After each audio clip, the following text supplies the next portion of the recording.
New royalty rates of critical mineral. सबसे पहले तो एक कॉन्सेप्ट था यहाँ पे रॉयल्टी का। रॉयल्टी में क्या होता है, देखो ये हमारी अर्थ है जिसमें जो रिसोर्सेज हैं वो लिमिटेड है, पर पॉपुलेशन बढ़ती जा रही है ना। तो कंट्रोल में कौन सी चीज आ सकती है हमारे पास, पॉपुलेशन को ही कंट्रोल करा जा सकता है। मिनरल तो जितने अवेलेबल थे उतने ही रहेंगे, इनको कोई इंक्रीज डिक्रीज नहीं कर सकता। अब वैसे क्या हुआ कि ये जो पूरी की पूरी अर्थ है इसमें बड़े सारी कंट्रीज आपको मिलेंगी। कंट्री से भी पहले कॉन्टिनेंट हम बोल सकते हैं, नॉर्थ अमेरिका आया, साउथ अमेरिका आया, वैसे ही जंप कर लो अपने एशिया की तरफ आ जाओ। अब एशिया में भी बहुत सारी कंट्रीज हैं जिसमें एक आ जाएगी इंडिया। साइड में अगर दूसरा कॉन्टिनेंट में ड्रॉ कर दूं तो यहाँ पे जैसे आ गया अफ्रीकन यूनियन। अफ्रीकन यूनियन में भी आप पढ़ते हो कि ठीक ठाक मिनरल्स हैं। वैसे ही मिनरल्स आपको ऐसा नहीं है कि इंडिया में कुछ नहीं मिलता, बथेरे मिनरल्स हैं। झारखंड, छत्तीसगढ़, उड़ीसा, वेस्ट बंगाल वाली बेल्ट में चले जाओ, भर भर के मिनरल्स हैं। केरला वाली साइड में आ जाओ, मोनाजाइट आपको सबसे, पूरे वर्ल्ड के अंदर अगर देखोगे तो मोनाजाइट की क्वांटिटी आपको केरला में ही सबसे ज्यादा मिलती है। अब क्या हुआ कि जब 1947 में हम इंडिपेंडेंट होते हैं तो गवर्नमेंट ने पहले सोचा था कि अपना हाथ हम इन्वॉल्व रखेंगे लगभग हर टाइप की फैक्ट्री में, हर टाइप की इंडस्ट्री में। इसी वजह से हमने अपनी इकोनॉमी भी कभी ओपन नहीं करी। पहले हम क्लोज टाइप के थे ना, कि बंद बंद रखेंगे, बाहर से नहीं किसी को आने देना है। पहले कॉलोनी बन रखी थी हमारी, तो हम किसी को अलाउ नहीं करेंगे। अब क्या हुआ कि ग्रोथ एंड डेवलपमेंट पे हम फोकस करने लगे। 1991 का टाइम पीरियड आता है, एलपीजी रिफॉर्म्स भी करे। अब तो एक फ्लक्स में पूरी बाहर की कंपनीज भी इंडिया के अंदर इन्वेस्टमेंट करने लगी। पर ऐसा नहीं था कि रूल्स उस टाइम पे बनाए गए, रूल्स बड़े पहले से बनते आए हैं। 1957 से उनकी फ्रेमिंग कर दी गई थी। एक फ्रेमिंग करी गई थी रॉयल्टी को लेके। रॉयल्टी का मतलब है कि हमारी कंट्री में जब प्राइवेट कंपनीज आएंगी और इन मिनरल्स को माइन करेंगी यहाँ से, फिर माइन करके उनको, मान लो अगर किसी का ओर मिला है तो ओर में से कोई मिनरल भी तो एक्सट्रैक्ट करना पड़ेगा। तो ठीक ठाक इंडस्ट्री लगेगी। इंडस्ट्री के साथ साथ आपके पास इंफ्रास्ट्रक्चर भी होना चाहिए, आपके पास टेक्नोलॉजी भी होनी चाहिए। गवर्नमेंट को लगा कि ये बड़ा लंबा प्रोसेस है। गवर्नमेंट ने बोला पीपीपी मॉडल थोड़ा प्रमोट करने की ट्राई करते हैं और प्राइवेट कंपनीज को बोल दिया करेंगी कि आप यहाँ पे माइनिंग करिए। और थोड़ा सा अमाउंट किसको जाएगा, सरकार को जाएगा पैसा। क्योंकि ये जो भारत है इसके टेरिटरी बनी हुई है, प्रॉपर पॉलिटिकल बॉर्डर्स बन रखे हैं, गवर्नमेंट ऑफ इंडिया बैठती है दिल्ली में, और फिर मल्टीपल हमारी स्टेट्स भी आ जाती हैं। स्टेट्स में भी कौन बैठा है, स्टेट गवर्नमेंट बैठी हुई है। अब मिनरल्स जो होंगे किसी ना किसी स्टेट के अंडर होंगे। जैसे मैंने बोल दिया आयरन ओर, आपको जल्दी से छत्तीसगढ़ झारखंड वाले एरिया में पहुंचना है। मैंने बोल दिया मोनाजाइट, आपको जल्दी से केरला वाले एरिया में आना है। तो ये जो मिनरल्स है, अब गवर्नमेंट ऑफ इंडिया बोले कि मैं रॉयल्टी डिसाइड करूंगी। ये स्टेट गवर्नमेंट बोल रही है भाई जो मिनरल्स है वो तो हमारी कंट्री में, हमारी स्टेट के अंदर है, तो हमें भी तो कुछ मिलना चाहिए।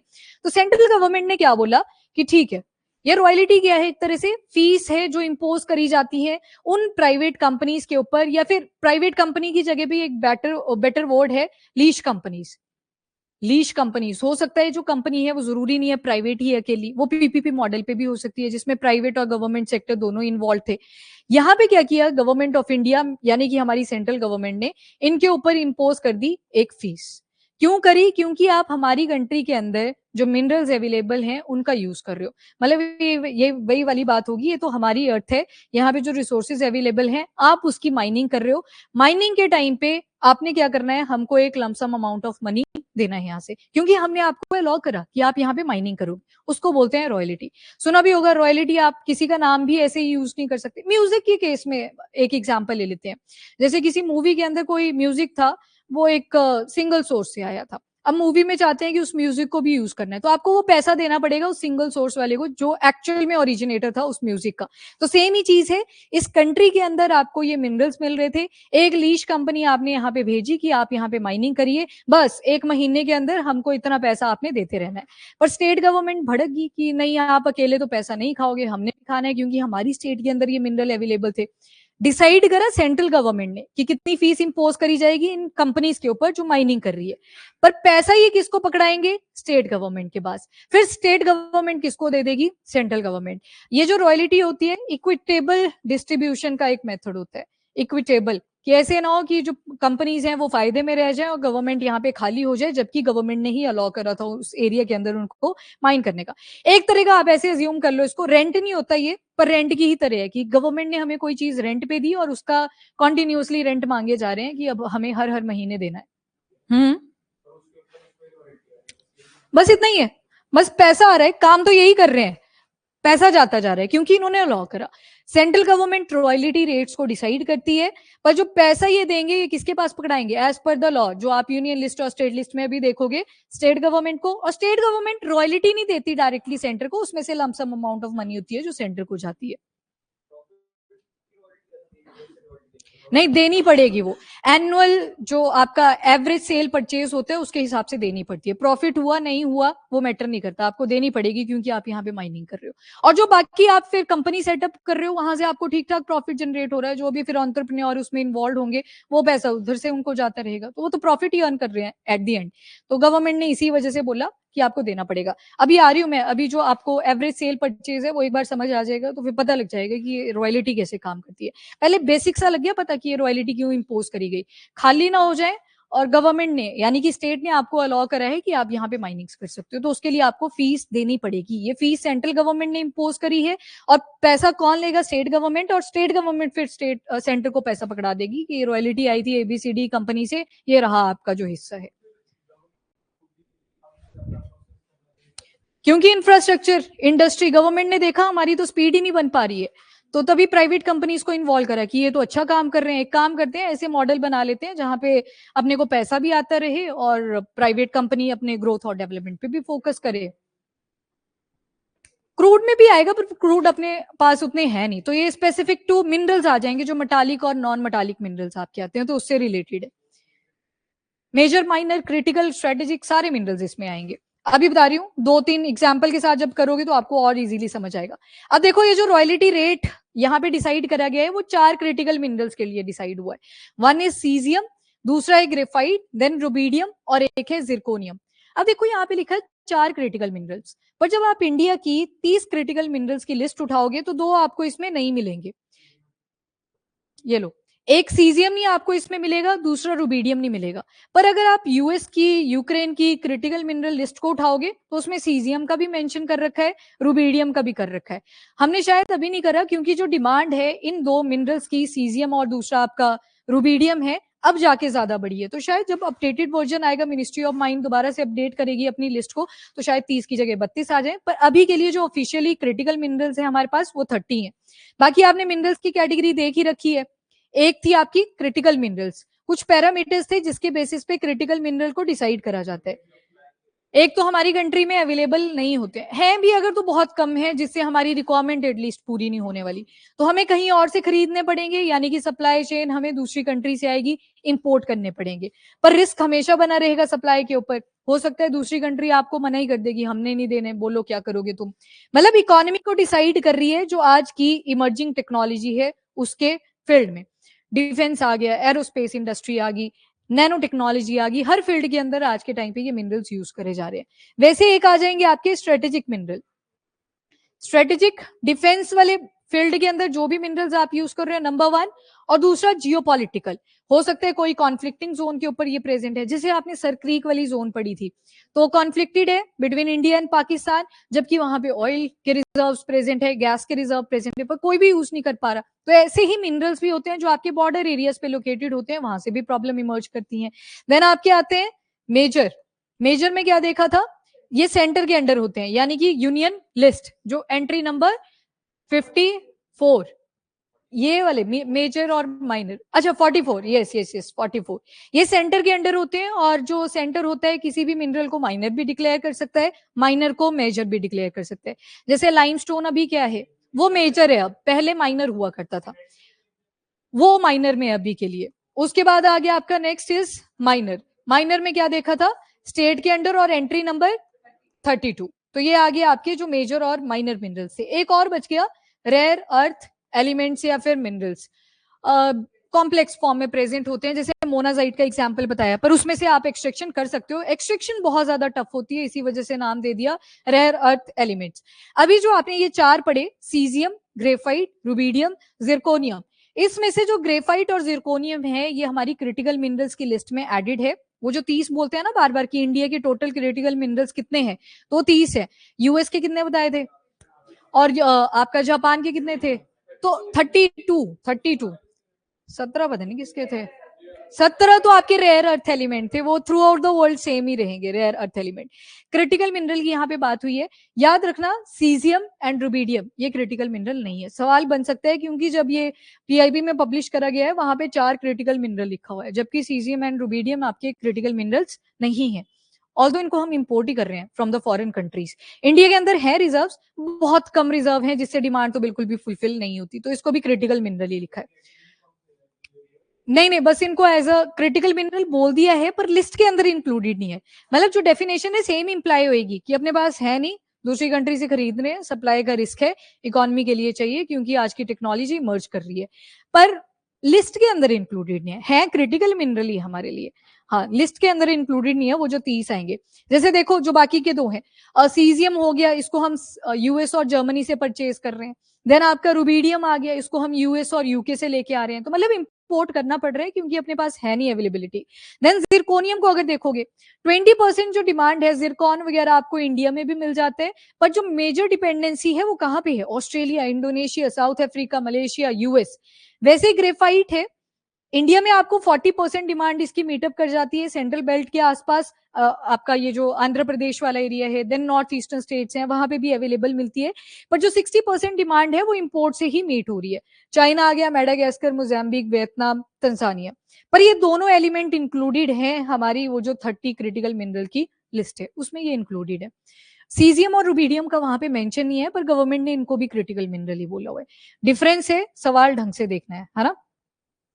देन गवर्नमेंट ने अब क्या किया, 30 क्रिटिकल मिनरल्स की लिस्ट बताई है। ये देखो, इसको रीड करोगे तो आपको यहाँ पे दो नहीं दिखेंगे, वन इज सीजियम और दूसरा है रुबीडियम। पर जो थोड़ी बहुत एक्सट्रैक्शन भी करी जा रही है इंडिया के अंदर, उसके ऊपर रॉयल्टी चार्ज करी जाएगी आपसे।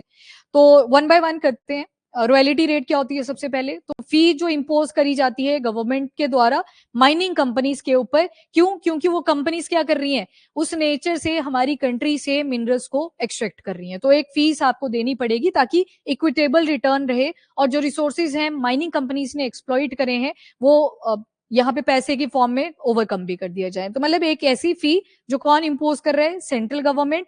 मतलब देगा किसको? ये तो स्टेट गवर्नमेंट को पकड़ाएगा पैसा। और क्यों दे रहा है? तो आपने मिनरल्स एक्सट्रैक्ट करे हमारी टेरिटरी से, और मतलब नेचुरल रिसोर्सेज हैं उसके लिए एक वर्ड यूज करा जाता है एक्सप्लॉइट, क्योंकि एक बार यूज होगे तो आप दोबारा से इसको जनरेट अभी के लिए नहीं कर पाओगे। मिलियन ऑफ ईयर्स लगते हैं किसी भी मिनरल को बनने के लिए। जैसे कोल एंड पेट्रोलियम के बारे में आपने सुन रखा है, एक बार खत्म हो जाएंगे, अभी टाइम लगेगा इनको बनते बनते, क्योंकि फॉसिल्स भी होने चाहिए आपके पास तब जाके बनेंगे। देन लीगल फ्रेमवर्क किस एक्ट के अंदर आते हैं? तो बड़ी बार आपने ये पढ़ी है, mines and mineral development and regulation act of 1957। तो मतलब ऐसा नहीं है कि जब एलपीजी रिफॉर्म्स आ रहे हैं तब जाके आप मिनरल्स को ऐड कर रहे हो, ये पहले से आ रखे हैं। उसके बाद मिनरल कंसेशन रूल 1960 भी आ गया। देखो यहाँ पे कंसेशन लिखा है, कंसेशन मतलब फंड्स के बारे में बात करी, कुछ छूट दे रहे हो आप यहाँ पे, तो इस एक्ट के अंदर भी मेंशन है about the royalty fee. Then central government के पास अथॉरिटी है कि वो रॉयल्टी रेट्स को फिक्स कर सकते हैं। डिपेंड करेगा पूरे थ्रू आउट द ईयर, जो आपकी एनुअल खर्चे कितने चल रहे थे, महंगाई कितनी बढ़ रही थी, उसके हिसाब से जो मिनरल्स की रॉयल्टी रेट्स होते हैं उनको भी रिवाइज करा जाता है, चेंज करा जाता है। और जो एमएमडीआर एक्ट है 1957 का, उसके सेकंड शेड्यूल के अंदर मेंशन है कि रॉयल्टी रेट्स हर एक मिनरल के लिए आप इंट्रोड्यूस कर सकते हो। अभी जब रेट्स के साथ आप एग्जाम्पल करोगे आपको और अच्छे से ये समझ आ जाएगा। पर एमएमडीआर एक्ट के कौन से शेड्यूल के अंदर इंक्लूडेड है? तो सेकंड शेड्यूल के अंदर। जैसे मेजर है ये आपके सेंटर के अंडर आ गए, यानी कि यूनियन लिस्ट। माइनर है स्टेट के अंडर आ गए, तो स्टेट लिस्ट आ जाएगी वहां से। क्रिटिकल मिनरल्स ये कॉन्करेंट में ही डाले जाते हैं, क्योंकि यहाँ पे रॉयल्टी कौन ले रहा होता है कॉन्टिन्यूअसली? आपसे सेंटर भी ले ही, स्टेट नहीं कलेक्ट करने हैं पर सेंटर को भी पैसा देना पड़ता है। हाँ नहीं, माइनर हो गया, क्रिटिकल क्रिटिकल माइनर स्टेट में है, माइनर स्टेट में है क्योंकि ये लोकल इकोनॉमी को सपोर्ट करता है। याद करो वहां पे लिखा था ना कि लोकल इकोनॉमी को सपोर्ट कर रहा है, तो यहाँ पे स्टेट का इंपॉर्टेंट रोल रहता है। पर जो मेजर है, जब नेशनल लेवल पे कोई मिनरल इंपॉर्टेंट हो जाता है तो वो चला जाता है अंडर सेंट्रल लिस्ट। पर जब रॉयल्टी की बात आती है, रॉयल्टी आपकी आ जाती है कॉन्करेंट, क्योंकि पैसा दोनों को जा रहा है, स्टेट को भी जा रहा है, सेंटर को भी जा रहा है। ये मेजर और माइनर थे। मिनरल्स की जब एक्सट्रैक्शन हुई, जो क्रिटिकल मिनरल्स थे वो आपका कॉन्करेंट वाले पार्ट में आएगा। रॉयल्टी ध्यान में रखना, सेकंड शेड्यूल एमएमडीआर एक्ट का 1957, उसमें मेंशन है कि आप रॉयल्टी रेट सेट कर सकते हो हर एक मिनरल के लिए। नाउ कलेक्शन कैसे करी जाती है? तो ये देख लो, लीज होल्डर डिसाइड किसने करी? सेंट्रल गवर्नमेंट ने। किसके ऊपर? लीज होल्डर्स यानी कि वो जो माइनिंग कंपनीज है उनके ऊपर। ये क्या करेंगी? पैसा किसको पकड़ाएंगी? स्टेट गवर्नमेंट को। और स्टेट गवर्नमेंट क्या करेगी? सेंट्रल गवर्नमेंट को प्रोवाइड कर देगी जितना भी सेंटर ने डिसाइड करा होगा कि हमारे पास इतना पैसा आएगा। अब देखो एक एक का एग्जाम्पल देखो। सबसे पहले ग्रेफाइट, अभी पीछे आपने देखा कि ग्रेफाइट का भी रिवाइज करा गया है royalty rate. Average sale price के हिसाब से कितनी उसकी इंपॉर्टेंस रही पर्टिकुलर मिनरल की, अगर बढ़ रही है तो आपकी जो रिवीजन होगी रॉयल्टी रेट की वो भी बढ़ जाएगी, फिर गवर्नमेंट भी बोलेगी हमको भी थोड़ा ज्यादा पैसा दो। अब जैसे ग्रेफाइट है, किसका एलोट्रोप होता है ग्रेफाइट? कार्बन का। डायमंड किसका होता है? कार्बन का। ये गुड कंडक्टर ऑफ इलेक्ट्रिसिटी होता है क्योंकि इसके जो स्ट्रक्चर होते हैं वो इस तरह से बनते हैं, लेयरिंग स्ट्रक्चर, जैसे एक लेयर दूसरी लेयर पे फिसलती है, इलेक्ट्रॉन का ट्रांसफर करती है, तो गुड कंडक्टर ऑफ इलेक्ट्रिसिटी। तो इससे आपको इसकी एक एप्लीकेशन भी पता लगी। आपके जितने भी इलेक्ट्रिकल व्हीकल्स रहेंगे, बैटरीज रहेंगी, ल्यूब्रिकेंट्स इसी स्ट्रक्चर की वजह से, लेयरिंग स्ट्रक्चर की वजह से इसको एज अ ल्यूब्रिकेंट की तरह भी यूज करा जाता है। रिफैक्ट्रीज हो गए, लेंसेज एंड ऑल, वो सारे इसमें भी आपके ग्रेफाइट का यूज करा जाता है। अब देखना रॉयल्टी बोली गई कि अगर तो ग्रेफाइट के अंदर 80% या फिर इससे ज्यादा का कार्बन कंटेंट होगा तो इसके ऊपर जो रॉयल्टी रेट फिक्स करा है वो 2% का करा है। पर वही ग्रेफाइट आपने जब एक्सट्रैक्ट करा उसमें शायद 80% से कम का कार्बन था, तो उसके ऊपर रॉयल्टी रेट जो है वो फिक्स करा जाएगा एट 4%। अब मुझे बताओ बढ़िया क्वालिटी कौन सी होगी? 4%। लग गया ना पैसे देख के पता, क्योंकि ऊपर वाली जब क्वांटिटी आई, आपको पता है इसमें कार्बन का कंटेंट ज्यादा है, आपको एक्सट्रैक्शन करने में टफनेस आएगी, आपको टेक्नोलॉजी ज्यादा अपग्रेडेड रिक्वायर्ड होगी। पर नीचे वाले केस में बोला कि अगर 80% से कम का कार्बन है तो उस पर जो हम रॉयल्टी फी आपसे लेंगे वो रहेगी 4% की। टेक्नोलॉजी का डिफरेंस आ गया, गवर्नमेंट ने बोला अपने से नहीं होता टेक्नोलॉजिकल काम, हम प्राइवेट कंपनीज को यहाँ पे लीज होल्डर पे सारे मिनरल्स प्रोवाइड करेंगे। नेक्स्ट आपका है सीजियम। सीजियम के ऊपर जो एवरेज सेल परचेज के हिसाब से परसेंटेज रखा गया है वो 2% का है, 2% ही रखा हुआ है, कुछ चेंजेस नहीं है इसमें। और बाकी जो हाई टेक्नोलॉजी इलेक्ट्रॉनिक्स हो गए, एटॉमिक क्लॉक्स होगी, छोटी छोटी जो क्लॉक्स होती हैं, जीपीएस सिस्टम आ गए, मेडिकल इंस्ट्रूमेंट आ गए, उनमें भी सीजियम का यूज करा जा रहा है। मतलब आज की जो इमर्जिंग टेक्नोलॉजी है, फील्ड्स हैं, इनोवेशन है, उसके अंदर सीजियम का यूज होता है। देन आता है आपका रुबीडियम, इसका भी कितना रखा गया है? 2% ही रखा गया है, तो उसको भी आप ध्यान में रख सकते हो। स्पेशलिटी ग्लासेस हो गए, फाइबर ऑप्टिक्स हो गए, फाइबर ऑप्टिक्स सभी ने देखे होंगे, समंदर के नीचे ऐसे मोटी मोटी तारे बिछाई जाती हैं। देन टेलीकम्युनिकेशन आ गया, नाइट विजन डिवाइसेस आ गए, उसमें भी आपका रुबीडियम का यूज करा जाता है, इस पे भी 2% है। जिरकोनियम का आ गया 1%। जो जिरकोनियम है, एक और होती है जिरकॉन, इंडिया में भी आपको मिल जाएगी। तो पर आपने देखा कि 20% अवेलेबिलिटी है, पर अगर यूसेज देखोगे तो आज के टाइम पे nuclear energy, aerospace, health care sector, manufacturing, इसमें यूज करा जा रहा है इसको। तो जिरकोनियम 1% जो एवरेज सेल प्राइस रहेगा या परचेज रहेगा उसके हिसाब से 1% की रॉयल्टी। ग्रेफाइट की ध्यान में रखनी है, दो बताई, 2% एंड 4%। कार्बन का कंटेंट अगर 80% से ज्यादा तो 2% है, अगर 80% से कम तो 4% है। सीजियम और दूसरा रुबीडियम जो क्रिटिकल मिनरल की लिस्ट में नहीं है, ऑल्दो वो क्रिटिकल मिनरल है। मतलब एक गवर्नमेंट ऑफिशियली डिक्लेयर करती है कि कौन कौन से मिनरल्स को हम एग्जैक्टली अपनी लिस्ट के अंदर इंक्लूड कर रहे हैं। यहाँ पे लिस्ट में इंक्लूडेड नहीं है, वैसे वो क्रिटिकल मिनरल ही है। यूक्रेन की लिस्ट देखोगे उसमें भी वो मेंशन है, यूएस का देखोगे, जापान का देखोगे, वहां पे उनको लिखा हुआ है कि लिस्ट के अंदर इंक्लूडेड है। देन जिरकोनियम का याद रखना 1%। तो सीजियम रुबीडियम 2-2%, जिरकोनियम के केस में 1%। कोई बड़े आपसे लिस्ट वगैरह शायद इस क्वेश्चन में ना पूछी जाए, पर हाँ इन 4 मिनरल्स पे सवाल बन सकता है। डन। तो ये था आपका इंपॉर्टेंट वन। जब भी ऐसे कोई रॉयल्टी रिवाइज करी जाती है, किसी मिनरल को क्रिटिकल मिनरल लिस्ट के अंदर इंक्लूड करा जाता है, तो आपको उसके बारे में पता होना चाहिए।